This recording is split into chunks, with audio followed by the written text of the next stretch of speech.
And because he's been back in the gym this week looking pretty mint. Amazing movement. Brilliant boxing IQ. I'm so glad he put that video out this week. The Tyson Fury is the man in the heavyweight Let's division. not mess about. The linear world champion is on the show right now. Tyson Fury, how are you, boy? You good? Good evening, listeners. Announcing himself to the world. Good evening, listeners. How are you, Tyson? You're looking good on the old pads this week, mate. I am fantastic, thank you. I am training hard, feeling fantastic, and can't wait to get back in the ring. Listen, congratulations on the new association with MTK that I saw announced this morning. That's pretty big news. Yeah, that's pretty big news. I'm happy that they're a part of my career, and I'm sure we'll be doing a lot of good stuff together. Well, if you're teaming up with Matthew Macklin, that must mean that we are pretty far down the line when it means maybe you getting your licence back and this UKAD situation getting all cleared up, and we get to see the big man back in the ring at some point. Very, very hopefully, and very, very soon. I've always said good evening, Tyson. How are you? Good evening, Russell. How are we? You better explain why he called you Russell. Come on. I was sitting opposite... Good evening, Tyson. I was sitting opposite Tyson. There was a group of us interviewing him one day, and suddenly stopped us interviewing. He went, "Now I know who you are. You're Russell Crowe." And ever since then, he's been rustling me up. The thing is this. I've said this for such a long time. I don't know if you hear me on air, Tyson, but I've said this for a very long time. And as you know, I came to see you in Marbella several months ago, where you really had the mojo back, and you were really all right. You were overweight, but you were really enjoying yourself and in the gym. This news about UKAD, this news about you getting your licence back, this news about potentially being an opponent with Tony Bellew next year. It gets you back in the gym and motivated again, doesn't it? Because we've seen it this week. It just makes you feel different. It does, you know. I've been in this position for a while now where I don't know whether I'm coming or going with it all. I was in Marbella training lovely, really a bit between my teeth, and I was doing so well over there. And when you came over, we had a great time. I was really, really loving my training again. And then I was told to come back over so we could finish it all for a few days, and then it turned out that it got postponed again. And now I'm hearing it's in December, and, you know, I started back in the gym before I knew any of this was in December, or before I knew Tony Bellew wanted to fight me and all this. I really just wanted to get back in the gym, get the juices flowing, lose a bit of weight, and enjoy it, really. For me, whether they let me box or they don't, rather just for myself, gratification, if you like, to get the weight down and feel healthy again. I've been in some dark places, and I believe I've overcome all of that now, and I'm really starting to get my life back on track. And it'd be such a good finish to the year to get this UKAD stuff put behind me, so I can start a new chapter in my life. Because at the moment, if it keeps getting dragged on, I'm just being left in limbo land for so long. And I have a wife and nearly 4 kids any time now to provide for. I've been kept out of the ring almost 2 years. So it's a long, long, long time. Well, it's almost 2 years to the day, isn't it, that we were with you in Dusseldorf, where you beat the 9.5-year undisputed heavyweight champion in the world. That brilliant night, that glorious night for you, your family, and for British boxing, that you obviously feel never, in many ways, you got the full credit that you deserve for that. But there's an opportunity now with heavyweight boxing still being a fascinating division. With, if you count yourself and the 3 guys who hold the other belts at the moment, obviously you still hold the ring belt. You know, there's 4 of you undefeated. It would be a travesty in this era if you didn't all meet. And I suspect that, you know, it was of massive relief to you that the hearing was announced for December, and in fact maybe that Tony Bellew was calling you out today. Yes, there is the pros and cons with it all, as there is. I had a conversation with my people who was advising me on this case and lawyers and stuff, and I have been informed that there's a guy on the panel that is pro-UCAD, all for UCAD, and he doesn't go for athletes, never. So I don't know how successful this is going to be. And he's one of the main judges, so I don't really know much about it, but that's what I've been informed. So I don't know how good or bad it's going to be for me, really. But, you know, it's all good stuff, and I just want to get it all behind me. Whatever the outcome is, I want to start with something. Either they're going to do something about it, or they're going to apologise. Do you not feel frustrated though that that it's been held over for so long? I do, Gareth. I really do feel frustrated, and there's nothing I can do about it. You know, I've been ready to go and sort this out so many times, but it just keeps getting put back, and different things are happening. Different people can't make it to the court, and whatever. You know, it's because this is a very, very high-profile case, and the longer it drags on, the more damage it's doing to my career, and in the long run, the more money it's going to cost them. You know who I think is the number one heavyweight in the world, Tyson? Will you tell us who is? To be honest, Gareth, I am. I always have been, and I suppose I always will be. With a little twinkle in my eye and that smile that just says, you know, I can do it. Me fit and active, I still today, after 2.5 years out of the ring, by the time I get back in April or May, then I still believe I can outbox most of these guys. And, you know, I watched a fight this evening with Manuel Char and Alexander Eastonov for the vacant WBA heavyweight title. You know, I've got to give credit to both of these guys because, you know, they've been beaten and battered up and down. And Manuel Char's had a massive operation where he almost died, got stabbed. But he's had an operation. And to end the year with a world heavyweight championship and to become the first, like, guy from Lebanon / Syria to be a heavyweight champion of the world, that is an awesome achievement. And even for Ustinov, he's only had one fight in I don't know how long, maybe over a year. And the guy's 40 years old. And, you know, there was a lot of people saying stuff on the TV that how these guys weren't any good and commentary. But I believe you've got to give all fighters respect for getting in there, especially at 40 years old. Come on. This is a young man's game, really. Be 40 years old sharing the ring with young guys. That's an inspiration to all men, isn't it? Just talk us through it. What do you do to Anthony Joshua, Joseph Parker, and Deontay Wilder? Well, I'm going to try and talk you through it without being too overconfident, without coming across too big-headed, and without coming across cocky. Now, the listeners might be saying, who is this guy? This isn't Tyson Fury. But this time, I'm coming back as me, rather than the entertainment, the show person. I really want to get across the real me this time, if I'm allowed to. And I'll be brutally honest, as I always am, because I don't think there's anything like honesty. With Anthony Joshua, I'll give you the pros and cons for all these guys. The good things about AJ is he's big and strong, he's powerful, he's ambitious, he's aggressive, he's got a knockout punch, and he's match fit, and he's active. The bad things about him is he's got slow feet, he likes to sit in the pocket, he likes to throw hard punches every single time, and he doesn't have great footwork or upper body movement, and he doesn't move too good on angles.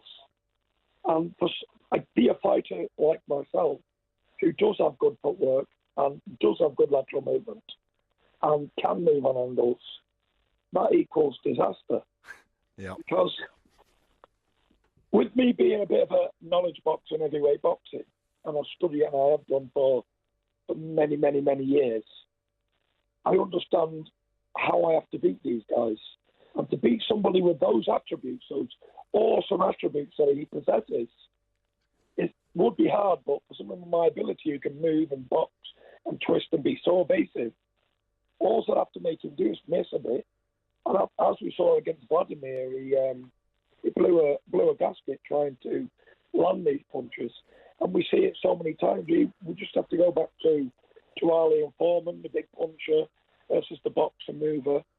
I think boxing, especially heavyweight, is more of a chess match, more of a brains match rather than who's the strongest or who's the fittest or quickest or whatever. And like I say, if I was facing Anthony Joshua, I'd use speed and movement, and I'd use his own body strength and his power against him. Because after a while, that great muscle mass that he has and the awesome physique, that burns a lot of energy just by standing there and looking good. Sometimes it's great to have a great body and be so naturally gifted, and I'm sure he works around the clock keeping that shape, but the man with less muscle mass will burn less energy. And with me almost having no muscle mass, I'll burn almost no energy at all. Tyson, I've seen the picture of you and Ricky this week. You're looking well. You're looking both in good nick. Oh yeah, we're looking at fantastic shape. but again, to be brutally honest, people would be fooled by the body and by a performance that I could just jump in the ring tonight and probably do a 10, 12 round fight.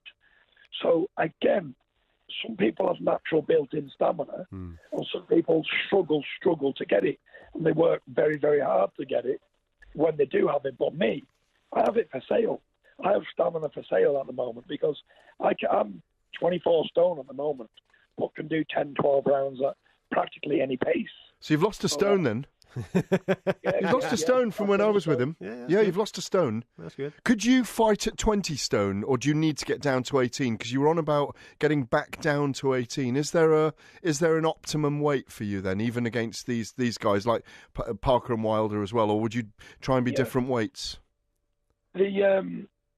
For elite fighters, like for world championship fighters, I have to have an optimum weight, and I don't think it's going to be my optimum weight before for like the Klitschko fight. Before that was around about 18.5, 18.7. But I think on the return, I'm going to aim to be around late 18s, maybe even early 19s, because I am such a big guy, and at that lower weight for me, I know it's a hell of a lot of weight, 18 odd stone, but at that weight for me, I do feel a bit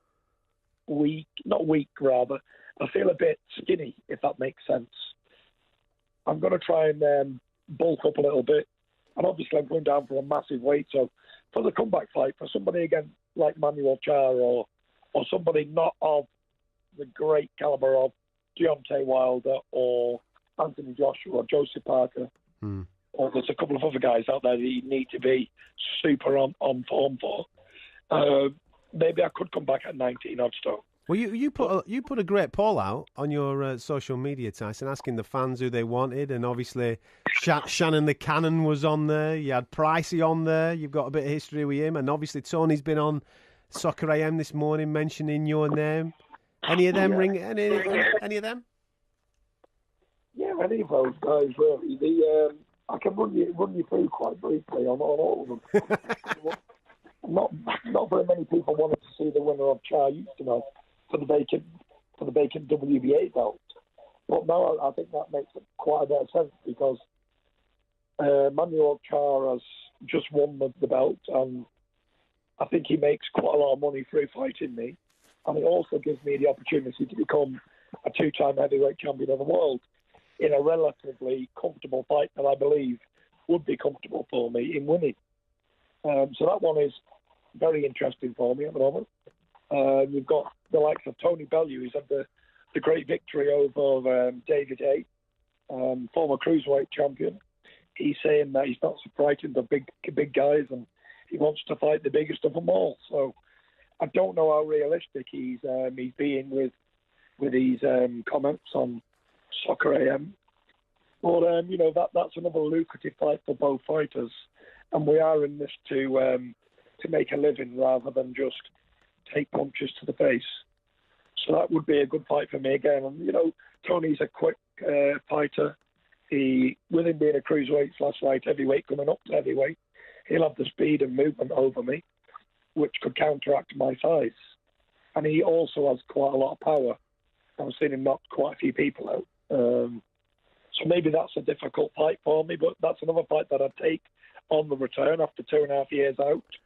There was Big David Price that was running along quite gracefully a few years ago. Everybody in the country wanted to see that fight. but then he stumbled against Tony Thompson and that kind of stuff. And even against Christian Hammer, he come unglued. So I don't know how much momentum that fight would build, but that's another option, maybe. Shannon Briggs, he won the poll. Guys, we talked about that last week, actually. You'd stop him in 5 or 6, I think, anyway. I think he's got a good 4 rounds left in him. With him being like late 40s. I think he is, isn't he? 45? Yeah, something like that, yeah. Yeah, well, I think he's been 45 for about 9 years. What did you make of that tweet from Anthony Joshua last week? If we could just ask you again, get fit, you... I didn't really buy into it too much, to be honest, because it's unlike his character he's portraying so far. And I really don't believe that he just got hold of his phone and decided, today, after playing a good guy for a few years, I'm going to start swearing. I think it's more of a calculated move rather than just a quick thinking tweet. I don't believe he would be allowed to do that, to be honest. Because at the end of the day, he's being steered in the right direction, and he's portrayed as the good guy, the smiley Colgate advert, beautiful, young guy. You know, some people think he's like early 20s.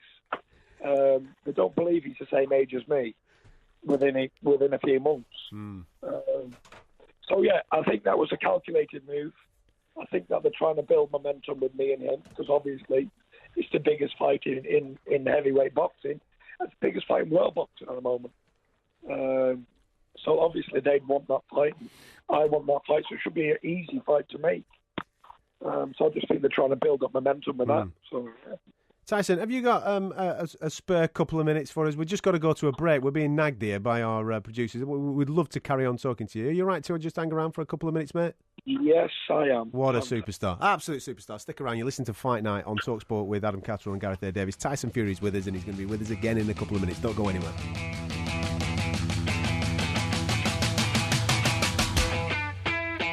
Now, you see, John, who's in charge of the tunes tonight on the show, he won't know that this is Vladimir Klitschko's ring walk, will he? Or maybe he does. Maybe he's done it to wind Tyson up. Maybe he's done that. I don't know. The man on the line knows, though. Tyson Fury knows, because he's walked into this and he knew what he was taking away from him in Dusseldorf. I will never forget that night. You'll never forget that night, though, Tyson, will you? No, I won't. It was the time that I put the super champion to school. on those nights, and I just rose to the occasion and showed a little bit of talent and a little bit of boxing ability. And like I said, it was enough to win over a great champion. Tyson, what I want to ask you about, I know that we've gone in depth about, obviously, your boxing credentials, and they are without question, my friend. Your dancing credentials is where I want to go to next, all right? Obviously, there's a reality TV show, a bit of Strictly Come Dancing, maybe later down the line. This could be your thing. We've seen you on social media doing a little bit of a dance at the end of your training regime this week, and it wasn't too long ago that we saw you doing the haka with Joseph Parker, my man. Is this a thing? Is this where we're going after boxing? I really couldn't tell you at the moment, but you know, I'm going to keep all my doors open and keep available for these guys if they do call. But the fact that I've got 2 left feet, that's coordinated as a door handle, I don't think it's probably going to be for me. Oh, but boy, you can sing, though. Remember? Oh yeah, you can do that. He's got. Well, I did sing to my beautiful wife that night in Dusseldorf, and I did an excellent rendition of Aerosmith's Armageddon song. Don't want to miss a thing. We remember it, man. We remember it. Yeah, and his New York debut. That was a pretty fun one when you made your debut in New York and you had a little sing-song there as well. I think it's quite refreshing because there hasn't been any heavyweight champions do this sort of thing. And it's almost like people expect me to sing songs at weigh-ins, press conferences and after the fight. A lot of bookies take bets on if I'm going to do it. It's part of the show, isn't it, I suppose? Maybe you should sing your own ring walk next time in. Next time you're making the ring walk, just give us a little bit of a rendition, get the fans going. The thing is, like in Dusseldorf, the whole arena joined in with you. You were doing your thing, and they were all singing along like it was a karaoke night. Yeah, but I only sing in celebration. Good man. You can't sing on the way to the ring. You have to sing after the victory. No, absolutely, mate, absolutely. Listen, I know that you mentioned at the start of this that your good lady's expecting fourth child. Are you ready, mate? Are you in charge of the nursery? Have you done all the decorating? Is everything rocking? Yeah, we're all ready to go. We're just a couple of weeks out from our due date, and we are very excited. And was the Lionel Richie concert? Was the Lionel? Talk to us about the Lionel Richie concert. Was it in London a couple of weeks ago? I'm actually going to run you through it. It wasn't a concert. Oh, it was private sitting. It was my friend's private wedding anniversary. Oh, right, okay. And he hired Lionel for the evening. I think there was about 40 guests there, and it was a private bash. It was held in Claridge's in London, and we had a nice hotel room and a nice evening. How good was he live? It was the first time I've ever saw him live, and it was fantastic. He was even better in person than he sounds on the records. Please tell me that you got up with him. That's what I was dying to ask him. You got up and sang a duet with him, didn't you?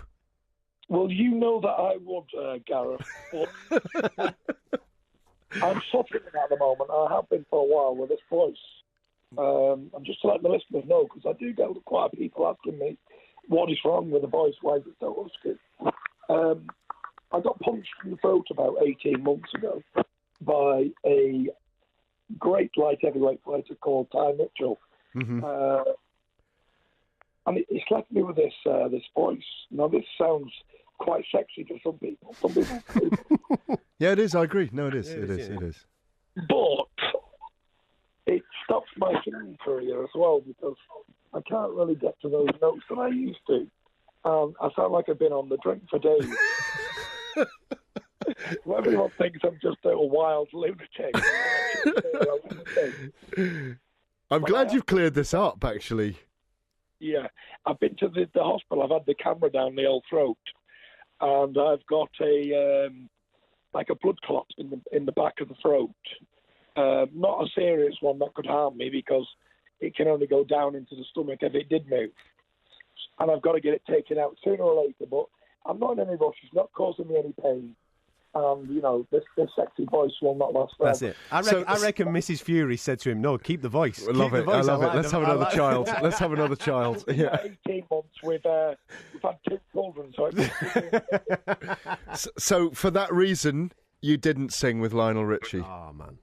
For that reason, I didn't sing, but I would have done, and I did have the opportunity to sing, but I had to pass up because of my throat.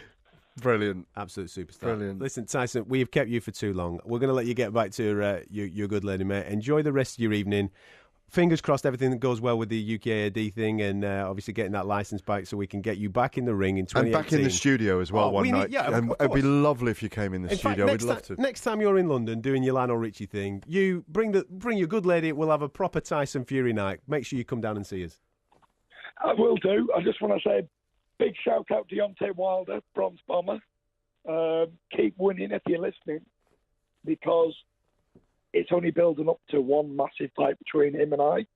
And also shout out to WBO champ Joseph Parker, who I happen to really like as a person and as a fighter, and I think he's improving with every fight he has. And congratulations, Manuel Char. Does Parker defeat Joshua in your view? Has he got a good chance? I think he has a good chance with he has quick hands, and he holds a good punch, and he carries quite good power. The problem with his last fight with my cousin Huey was that Huey's a box mover, and he's a very awkward customer for anybody to land hard punches on. And in that fight, along